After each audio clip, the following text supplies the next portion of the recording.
Hey everyone, welcome to the third episode of How to Think Like a Pro, the series to develop your game sense and become a smarter player. I'm very excited to share this episode with you guys because knowing this type of stuff will not only help you improve much faster, obviously, but it will also kind of make the game more enjoyable to play. Here's the thing, you'll never be able to pay attention to everything, either because your brain isn't capable of it or because the game won't show you everything. In this video, I'm going to share 3 ways that players have blind spots and how you can use this to your advantage. Enjoy. The first type of blind spot a player can have are literal blind spots, what they're not able to see on their screen. Fortnite is a third-person game, so your own character can kind of block your vision. The number one way to abuse this is to crouch into the right side of an opponent. This way, they actually have a pretty hard time tracking you.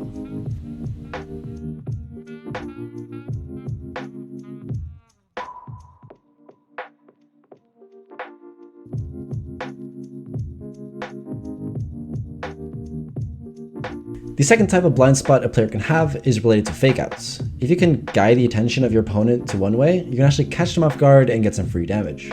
Here's some examples. The first move I want to show you is actually an old one I created myself. As you can see, this is actually a clip from a video from quite a while ago, and the way it works is you distract the opponent with an edit that makes it look like you're going up, but then you make an unexpected side jump and quite often get a free shot. The next moves are basic phasing techniques. These are great to distract your opponent, just don't use them more than once in a fight to stay unpredictable. If you don't know how to do them, you're probably living under a rock, but you know what, I'm here to help. Go check out my old video about my movement guide for box fights. The next moves are interesting ways to distract your opponent using ramps. You've probably seen this first one, but nowadays people don't use this very often because you can still get boxed. But did you know you can distract opponents with ramps in other situations as well? Finally, you can even fake people out with your movements. Look at how I edit myself down just to jump back up again and surprise my opponent. The third type of blind spot a player can have is related to teamwork. If your opponent is looking at your teammate, you can probably catch them off guard quite easily. And this is kind of the number one way that pros wipe teams as quick as they do. Here's some examples. Come to you. Yeah, full job you. Yeah, it's fine. 50, crack you over on the ground. Alright, cracked on the ground. Dead. 50. On his wall. Go in behind him.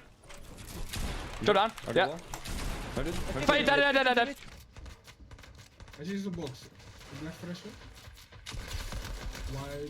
By the way, you can use this exact same technique in solos when you're getting third-partied, for example. When you're getting third-partied, you should position yourself in a way where the third party is pressuring your opponent, and that way you can get the kill pretty easily from behind while they're distracted. This clip was taken from my most recent video about how Noah Riley won the solo cash cup. He's great at positioning himself in a way that third parties pressures opponents for free kills. Alright guys, that was the third episode of How to Think Like a Pro. Let me know in the comments below if you're enjoying this series, and I'll talk to you next week.